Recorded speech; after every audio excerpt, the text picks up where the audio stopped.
Hello student, class 10th में third lesson linear equation in two variable का हमने lecture 1 किए थे, जिसमें हम लोगों ने क्या किए थे बेटा, उसके बारे में डिस्कस किए थे ना। इंट्रोडक्शन ऑफ लीनियर इक्वेशन भी किए थे और कुछ मेथड भी हमने क्या किए थे, सॉल्व किए थे। ठीक है बेटा, तो क्लास 10th का जो अपना जो थर्ड लेसन है linear equation in two variable, उसके आगे जो अपना जो टॉपिक आने वाला है, उस टॉपिक का नाम है बेटा अपने पास condition for solubility. Condition of solubility का मतलब हमने लास्ट लेक्चर में क्या देखे थे कि एक क्वेश्चन ऐसा भी लिए थे जहाँ राम और श्याम क्या हो रहे थे।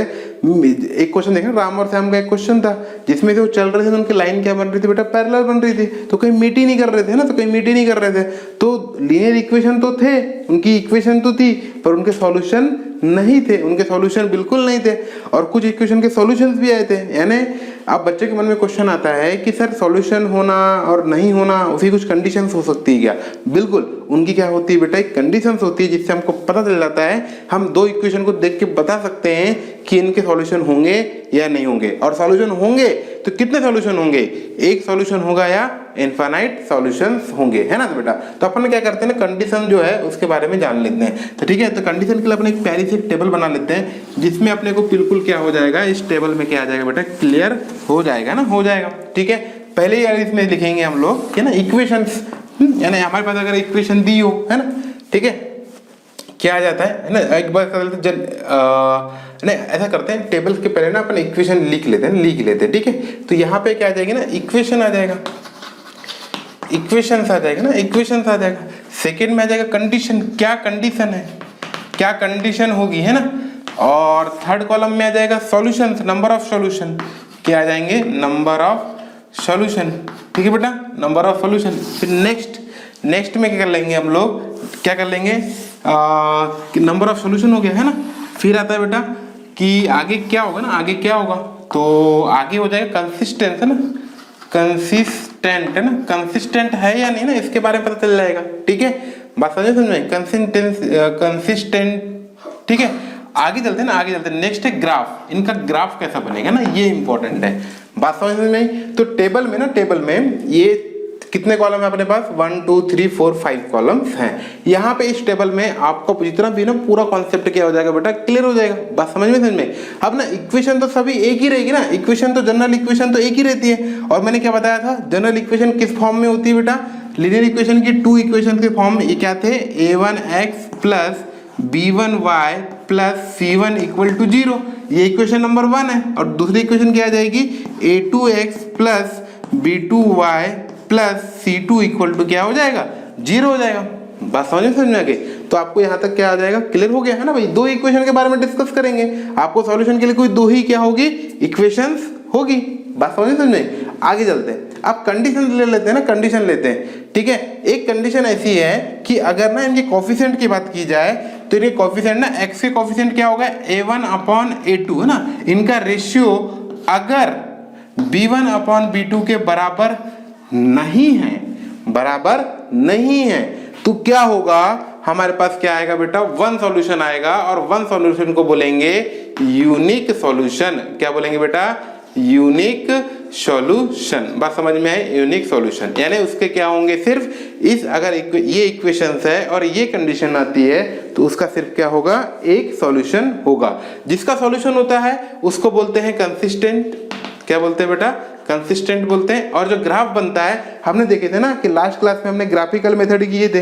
तो ग्राफिकल मेथड में हम लोग का ये जो लाइन क्या होती, इंटरसेक्ट होती थी, तो एक ही सॉल्यूशन मिलता था, तो इसको बोलेंगे इंटरसेक्टिंग लाइन। हमारी लाइंस क्या होगी, ग्राफ जो बनेगा वो बनेगा बेटा इंटरसेक्टिंग लाइन, है ना। आपस में क्या होगी, इंटरसेक्ट करेगी लाइंस, क्योंकि लीनियर इक्वेशन का जो ग्राफ बनता है वो क्या बनता है, स्ट्रेट लाइन बनता है। तो उम्मीद है कि आपको क्या आया होगा, ये समझ में आया होगा। आगे नेक्स्ट कंडीशन ले लेते हैं। नेक्स्ट कंडीशन क्या आ जाएगी, अगर a1/a2 है ना बेटा, a1/a2 इक्वल है b1/b2 के, किसके बराबर है बेटा, a1/a2 इक्वल है b1/b2 के, but it not equal to c1/c2, किसके बराबर नहीं है, c1/c2 के बराबर नहीं है। तो इस कंडीशन में ना बेटा कितने सॉल्यूशन हो जाएंगे, इसमें हो जाएंगे नो सॉल्यूशन।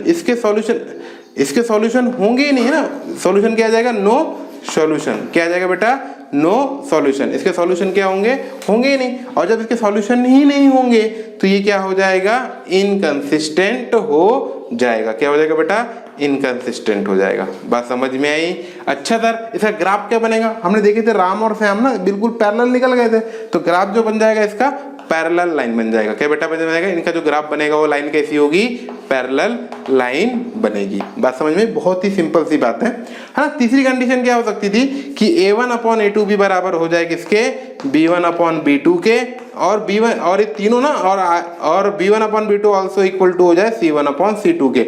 मतलब तीनों के रेशियो जो है प्रोपोर्शन में आ जाए। किस में आ जाए बेटा, प्रोपोर्शन में आ जाए। तब क्या हो जाएगा, है ना, तब ना बहुत सारे सॉल्यूशन मिल सकते हैं। तो क्या हो जाएंगे, मेनी सॉल्यूशन। क्या, मेनी सॉल्यूशन, है ना, मेनी सॉल्यूशन। ठीक है, मेनी सॉल्यूशंस, या इसको हम बोलते हैं इनफाइनाइट सॉल्यूशन। क्या बोलते हैं बेटा, इनफाइनाइट सॉल्यूशन। क्या बोलते हैं बेटा हम लोग, इनफाइनाइट सॉल्यूशंस बोलते हैं। उम्मीद है कि आपको बेटा यहाँ तक क्या आ रहा होगा, समझ में आ रहा होगा। अच्छा, इसका सॉल्यूशन है तो इसकी कंसिस्टेंसी क्या हो जाएगी ना, कंसिस्टेंसी क्या हो जाएगी, कंसिस्टेंट हो जाएंगे। इसका ये क्या हो जाएंगे, कंसिस्टेंट हो जाएंगे। बस समझ में आई बेटा, कंसिस्टेंट हो जाएंगे ना, कंसिस्टेंट हो जाएंगे। ठीक है, उम्मीद है कि आपको समझ आ रहा होगा, कंसिस्टेंट हो जाएंगे। और इसकी लाइन क्या हो जाएगी, लाइन क्या हो जाएगी, ओवरलैप हो जाएगी। तो ओवरलैप लाइन को क्या बोलते हैं हम लोग, कोइंसिडेंट लाइन। क्या आ जाएगी बेटा, कोइंसिडेंट, है ना, कोइंसिडेंट लाइन, है ना, कोइंसिडेंट लाइन आ जाएगी। तो ना तीन कंडीशन आती है ना, कंडीशन ऑफ सॉल्युबिलिटी में, कंडीशन फॉर सॉल्युबिलिटी के लिए तीन कंडीशंस आती है। कौन कौन सी, अगर इधर इक्वेशन तो आपको दो फॉर्म में देंगे ना, linear pair of linear equation पढ़ रहे हैं बेटा हम लोग, तो ये आपके लीनियर इक्वेशन गिवन रहेंगे। तीन कंडीशन, पहली a1/a2 equal not equal to b1/b2, तो यूनिक सॉल्यूशन, कंसिस्टेंट सॉल्यूशन है तो कंसिस्टेंट है। बात समझ में? और लाइन क्या हो जाएगी, इंटरसेक्टिंग लाइन हो जाएगी। फिर a1/a2 अगर b1/b2 के बराबर है बट c1/c2 के बराबर नहीं है तो कोई भी सॉल्यूशंस नहीं होंगे, तो लाइन मीट ही नहीं करेगी, और मीट ही नहीं करेगी तो उस लाइन को बोलेंगे पैरेलल लाइन। सॉल्यूशन होंगे ही नहीं, और सॉल्यूशन नहीं है तो ये क्या हो जाएगा, इनकंसिस्टेंट हो जाएगा। फिर नेक्स्ट कंडीशन आती है a1/a2 equal to b1/b2 equal to c1/c2। अगर तीनों बराबर है, रेशियो बराबर है, तो ये लाइन कैसी हो जाएगी, कोइंसिडेंट लाइन हो जाएगी। मतलब लाइन एक दूसरे के ऊपर क्या हो जाएगी, ओवरलैप हो जाएगी, और ओवरलैप हो जाएंगी तो इनफाइनाइट इंटरसेक्टिंग पॉइंट बनेंगे, और इनफाइनाइट इंटरसेक्टिंग पॉइंट बनेंगे तो उसके सॉल्यूशन भी क्या हो जाएंगे, इनफाइनाइट क्या हो जाएंगे बेटा, सॉल्यूशन हो जाएंगे, या मेनी सॉल्यूशंस हो जाएंगे। उम्मीद है कि आप लोग को ये क्या आ रहा होगा, समझ में आया होगा, है ना। तो अब क्या करते हैं ना, इसके बिहाफ पे ना बहुत सारे क्वेश्चंस आते हैं, तो अपन क्या करते हैं, नेक्स्ट क्या करते हैं, क्वेश्चन लेते हैं ना, क्वेश्चंस लेते हैं। ठीक है, जिससे आपको ना बिल्कुल क्लियर क्या हो जाएगा, कॉन्सेप्ट हो जाएगा। ठीक है बेटा, फटाफट क्या कर लो, आप कॉपी कर लो, है ना। ठीक है बेटा, आगे चलते हैं ना, आगे चलते हैं। तो आपके सामने ना क्वेश्चन दिखाई दे रहा होगा, क्वेश्चन दिखाई दे रहा होगा। क्वेश्चन क्या कहता है, find the value of p। किसकी वैल्यू निकालना है बेटा, p की वैल्यू निकालना है।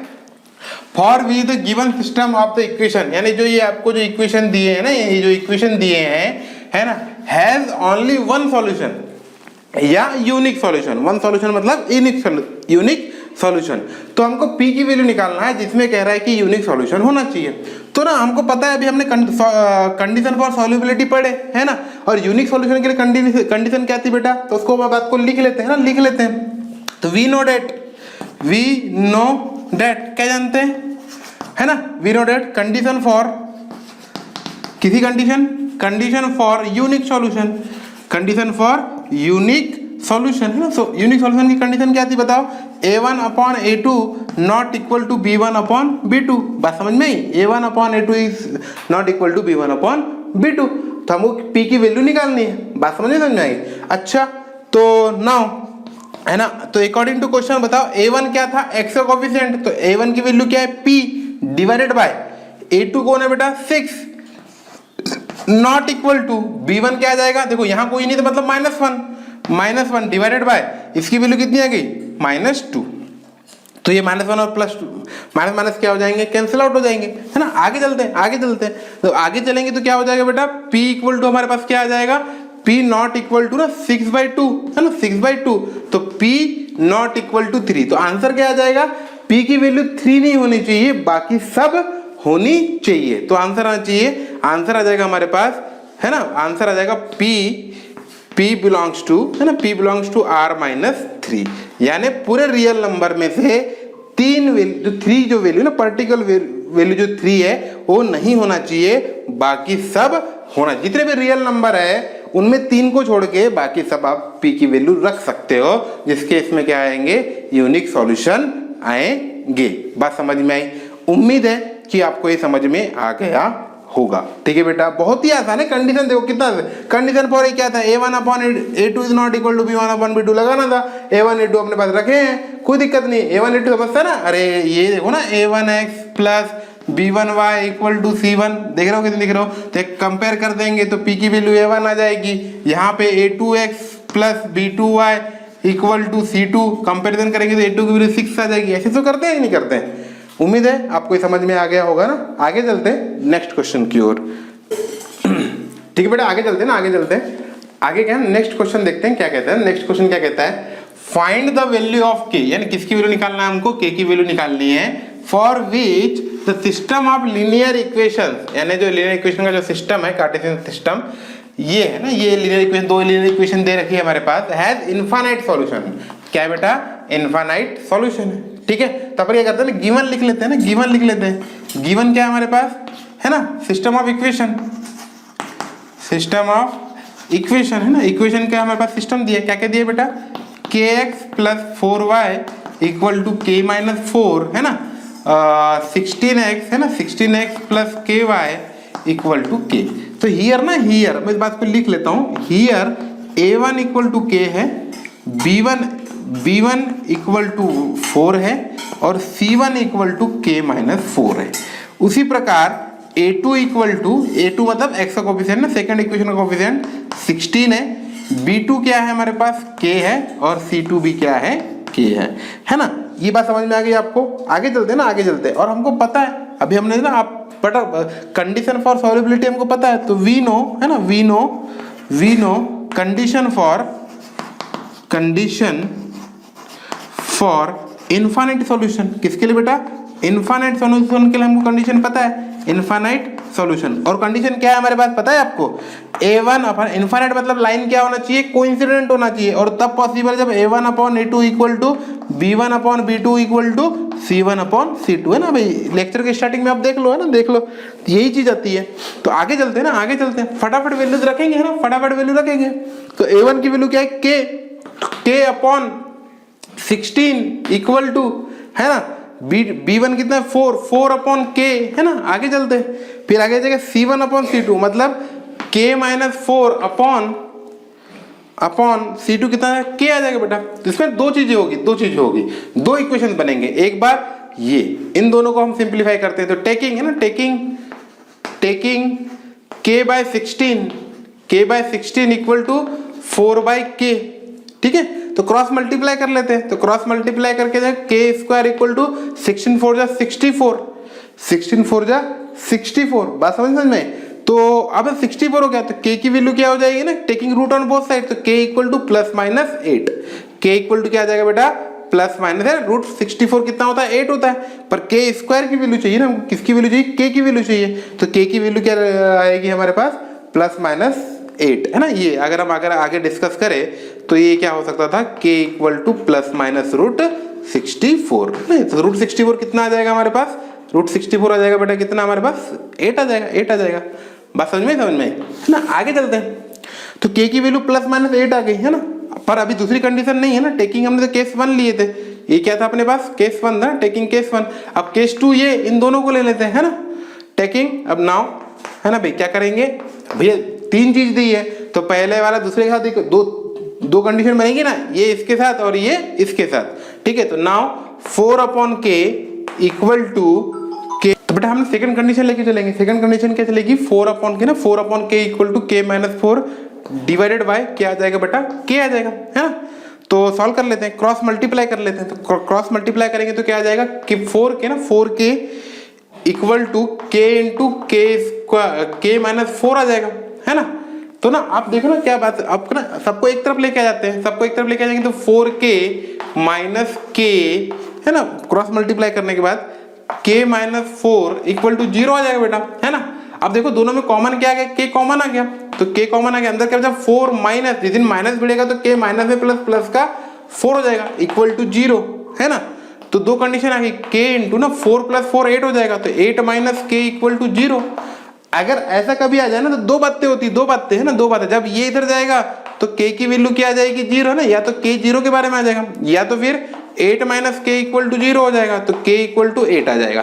तो देखो ना बेटा, यहाँ से ना, यहाँ से देखो ना k की वैल्यू क्या हो रही है, +-8 आ रही थी, और यहाँ पे k की वैल्यू 8 आ रही है, और यहाँ पे k की वैल्यू क्या आ रही है 0 आ रही है, और k की वैल्यू 0 पॉसिबल ही नहीं है।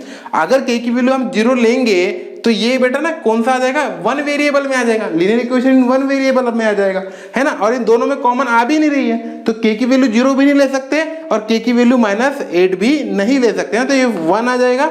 और ये अपन बात करते हैं, इसको इक्वेशन 2 बोलते हैं ना, 2 बोलते हैं, तो फ्रॉम 1 and 2, तो फ्रॉम 1 and 2, तो फ्रॉम 1 and 2 से k की वैल्यू क्या चमक जाएगी बेटा हमारे पास, k = 8। तो आंसर क्या आ जाएगा हमारे पास, k = 8 आ जाएगा। माइनस क्यों नहीं, क्योंकि यहाँ पे नहीं है ना, दोनों देखो देखो दोनों कंडीशन में कॉमन बातें चलेगी, है ना। अगर मैं k की वैल्यू -8 लेता हूं तो ये नाराज हो जाएगा, ठीक है, बोलेगा मैं तो k की वैल्यू 8 दिया नहीं, -8 दिया नहीं, तुमने कैसे ले लिए, हम दोनों बराबर के भागीदारी है, क्योंकि तीनों बेटा प्रोपोर्शन में, तीनों प्रोपोर्शन में मतलब रेशियो प्रोपोर्शन में, मतलब सबका इक्वल वेटेज है। कोई अलग बात करेगा तो बिल्कुल काम नहीं बनेगा। तो इन कंडीशन में जो थी k की वैल्यू 2 आ रही थी, एक प्लस आ रही थी, एक माइनस आ रही थी, है ना, और इनके पास k की वैल्यू 2 आ रही है, एक 0 आ रही है और एक +8 आ रही है, तो दोनों में कॉमन क्या आ रहा है, +8, इसलिए k की वैल्यू क्या होगी, +8 होगी। k की वैल्यू -8 नहीं लेंगे, अगर लेंगे तो ये नाराज, k की वैल्यू 0 लेंगे तो ये नाराज, है ना, और नाराजगी में काम नहीं बनता। बात समझ में ही, तो दोनों में कॉमन क्या था बेटा, k = 8, तो k = 8 पे दोनों है ना, तीनों प्रोपोर्शन के मतलब रेशियोज क्या होंगे, राजी होंगे, और ये राजी होंगे तो k की वैल्यू क्या आएगी अपनी 8 आएगी, और 8 आएगी तो क्या होंगे, इसके इनफाइनाइट सॉल्यूशंस होंगे। वो तो है ही बोल रहा है ना, तो k की वैल्यू निकालो, तो k की वैल्यू 8 पे होगा। बात समझ में आ गई, क्लियर हो गया बेटा, है ना। तो उम्मीद है कि आपको समझ में आ रहा होगा, है ना। तो एक क्वेश्चन और करते हैं, तब तक क्या करो, इसको आप क्या करो बेटा, फटाफट कॉपी करो ना, फटाफट कॉपी करो। देखते हैं ना नेक्स्ट क्वेश्चन क्या है अपने पास, आगे चलते हैं, नेक्स्ट क्वेश्चन देखते हैं। नेक्स्ट क्वेश्चन है determine the value of k। यहाँ पे हमको क्या करना है, k की वैल्यू निकालनी है। Show that the following linear equation has no solution. इन्होंने क्या कंडीशन दे दिया बेटा, नो सॉल्यूशन बोल दिया, ठीक है। तो ये है ना, ये है, तो आपको पता ही ना, पता ये जो इक्वेशन दिया है यहाँ पे ना, फटाफट a1 की वैल्यू कितनी आ गई, 3k + 1 आ गया। a2 की वैल्यू कितनी आ गई, a2 की वैल्यू आ गई हमारे पास, a2 मतलब नीचे वाला है ना, k² + 1। उसी प्रकार b1 की वैल्यू कितनी आ गई 3, b2 की वैल्यू आ गई बेटा k - 2, कंपेयर कर लो फटाफट है ना। फिर c1 की वैल्यू आ गई -2 और c2 की वैल्यू हो गई -5। बात समझ में आ गई। तो कंडीशन है, तो वी नो हम जानते ही है ना, वी नो है ना, वी नो कंडीशन फॉर, किसके लिए कंडीशन बेटा, condition for no solution. No solution के लिए कंडीशन आप देख लो ना, इस लेक्चर का स्टार्टिंग पार्ट देख लो, क्या कंडीशन दी हमारे पास, आपको याद होना चाहिए, a1/a2 तो बराबर होंगे b1/b2 के, बट c1/c2 बराबर नहीं होंगे किसके, b1/b2 के, है ना। तो फटाफट इसका सॉल्यूशन कर लेते हैं। तो नाउ फटाफट, तो नाउ ना a1 की वैल्यू क्या रख देते हैं, a1 की वैल्यू कितनी बेटा 3k + 1, है ना। a2 की वैल्यू कितनी है k² + 1 इक्वल टू b1 कितना है हमारे पास 3 डिवाइडेड बाय k - 2, है ना, k - 2, और c नॉट इक्वल टू होना चाहिए था -2/-5, है ना। तो ये फटाफट कट गए, तो है ना। आगे चलते हैं, वैल्यू को हमने क्या कर दिए, पुट कर दिए। पुट करने के बाद हम ना कंडीशन लेंगे, केस वन क्या चलेगा हमारे पास, केस 1 चलेगा जब ना ये फर्स्ट टू रेशियोज को इक्वल करेंगे, तो क्या लिखेंगे 3k + 1, है ना बेटा, क्रॉस मल्टीप्लाई हो जाएगा। इस बात को लिख लेता हूँ, और k² + 1 इक्वल टू 3/k - 2, है ना, 3/k - 2 क्रॉस मल्टीप्लाई कर लेते बेटा। क्रॉस मल्टीप्लाई करेंगे तो कितना आ जाएगा हमारे पास, क्रॉस मल्टीप्लाई करेंगे तो क्या आ जाएगा, ठीक है, क्रॉस मल्टीप्लाई करेंगे तो क्या आ जाएगा 3k + 1 × k - 2, है ना, इक्वल टू ये k² है, तो 3 से k² होगा तो 3k² + 1 × 3 कितना हो जाएगा 3 हो जाएगा बेटा, है ना। फटाफट सॉल्व करते हैं। आप देखो ना 3k का मल्टीप्लाई पूरे के साथ, तो 3k × k हो जाएगा 3k², 3k × -2 हो जाएगा -6k + k - 2 equal to 3k² + 3, देखो 3 के स्क्वायर क्या हो गए, सट कट गए बेटा, कट गए। बात समझ में, क्या बच क्या गया, -6k + k, तो -5k, -2 उधर चला जाएगा, तो 3 + 2 कितना हो जाएगा, 5 हो जाएगा, तो -5k = हो जाएगा 5, तो k की वैल्यू कितनी आ गई बेटा, -1 आ गई ना। k की वैल्यू निकालनी थी हमको, बात समझ में, क्या की k की वैल्यू कितनी आ गई, -1 आ गई।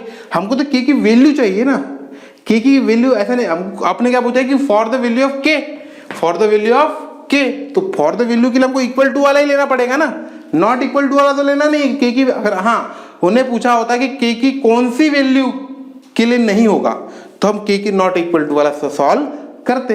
बात समझ में, तो हमको डायरेक्ट मिल गया कि k की वैल्यू क्या आ जाएगी, -1 है ना, -1। अच्छा आप बोल रहे हो सर ये देखो अभी इसके लास्ट है ना, पिछले क्वेश्चन में हम लोगों ने इसको भी सॉल्व किए थे।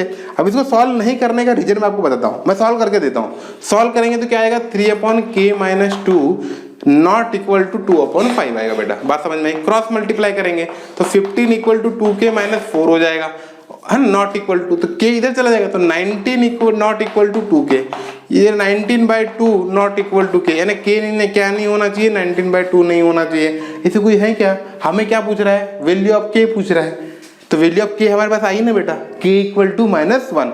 तो ये सेकंड वाला पार्ट जो है ना, इसको सॉल्व नहीं भी करेंगे तो क्या होगा, हमारा काम चलेगा। बात समझ में, तो k की कौन सी वैल्यू के लिए नो सॉल्यूशन देगा, k की कौन सी वैल्यू, -1 के लिए क्या होगा, ये जो सिस्टम है वो क्या देगा बेटा, नो सॉल्यूशन देगा। तो आंसर क्या हो जाएगा हमारे पास, k = -1, क्या हो जाएगा, k = -1। बस समझ में आई, क्या होगा, ये करने की जरूरत नहीं है, ये करने की जरूरत नहीं, तो कॉपी करने की जरूरत नहीं है। बस समझ में, क्योंकि हमको k की वैल्यू मिल गई, नहीं मिलती यहाँ भी नहीं मिलती तो आगे हम क्या करते हैं, सॉल्व करते हैं। तो जहां वैल्यू मिल जाती है वहां पे हम क्या कर देते हैं, स्टॉप हो जाते हैं। ठीक है बेटा, तो इस लेक्चर में इतना ही।